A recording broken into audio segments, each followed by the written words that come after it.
Hello everyone! So again, this is Ms. Say Carranza, licensed real estate broker based in Cavite. And right now, I'm just going to make a short vlog on how to purchase your property here in Estancia Enclaves. So if you are a new viewer, please do me a big favor po. Please subscribe and hit the bell button found in the lower right of this video screen. Please do that po. Napakalaking tulong po yan sa akin at sa aking buong team. Ayun. So ngayon po, itong pinapakita ko sa inyo ngayon is the construction update ng ating Estancia Enclaves Phase 1 sa area po na to, dito po nakatayo or itatayo yung mga ready for occupancy na pwede ninyong i-reserve. So number 1, kung kayo po ay OFW at wala sa Pilipinas, kasi majority po talaga ng mga client namin are OFW na wala sa Pilipinas.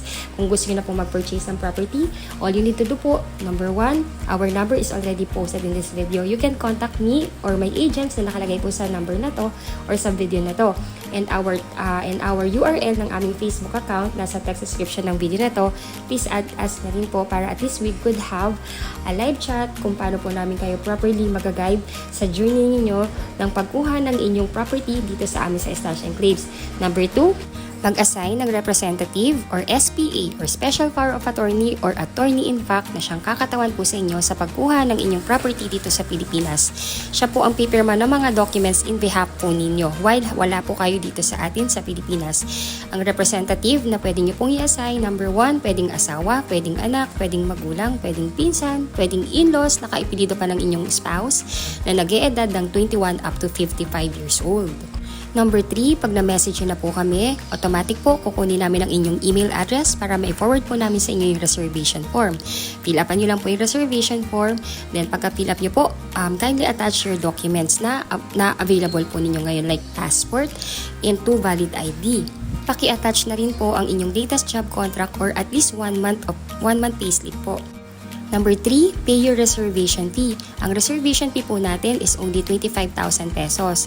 Pag na-fill upan nyo na yung reservation form at na-attach na rin po yung inyong 2 valid ID or passport or certificate of employment or job contract, bibigyan na po namin kayo ng signal that you can pay through online. Bali po yung ibibigay po namin sa inyong bank account ay bank account ng aming sales officer. Sa kanya nyo po ita-transfer o ita-deposit ang inyong reservation fee and magbibigay po siya ng receipt. Number 4, complete all the documents that is necessary for housing loan application. Ito na po yung magiging requirements ng OFW. Babanggitin ko po. Letter A, kailangan namin ng inyong 2 valid ID, husband and wife if married. Letter B, for marriage certificate if married, and birth certificate if plus MNOMAR if single.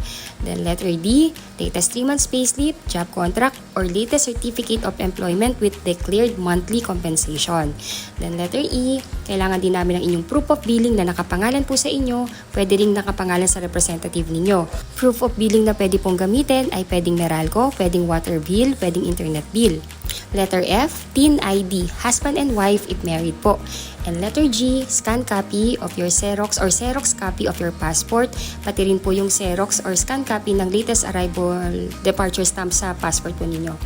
Then letter H, kailangan din po namin ang proof of your dual citizenship kung kayo po ay citizen na sa bansang pinagtatrabahuhan nyo po ngayon or kinaroroonan nyo po ngayon. And letter I, SPA form or Special Power of Attorney form.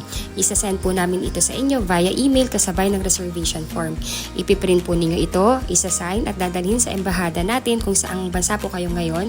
Ipapakonsularis nyo po yun. Then isasend back nyo po sa magiging representative ninyo dito sa Pilipinas para mapirmahan din po niya.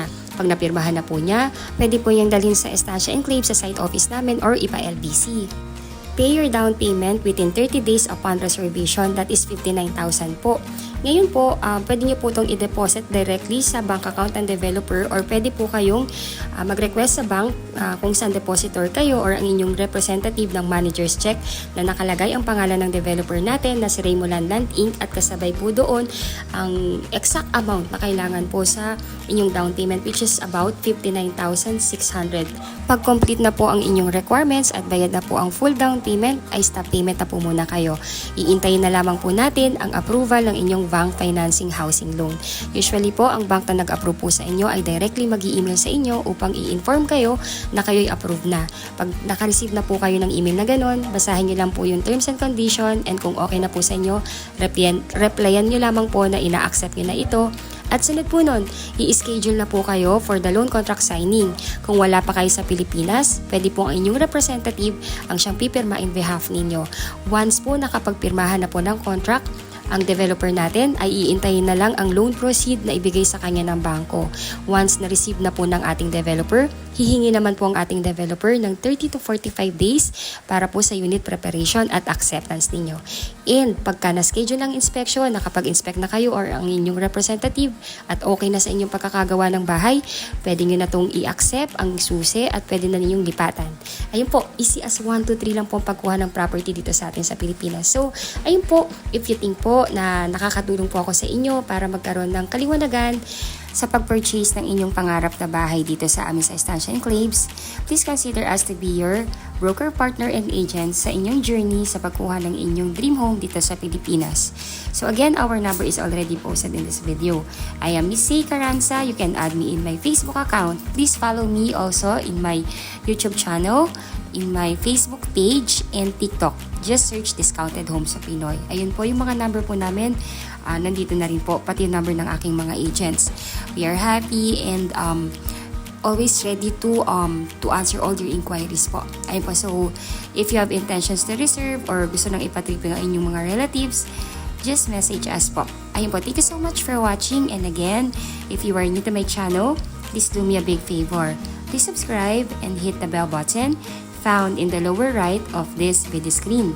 Thank you so much sa panonood po, and till our next video. Bye po!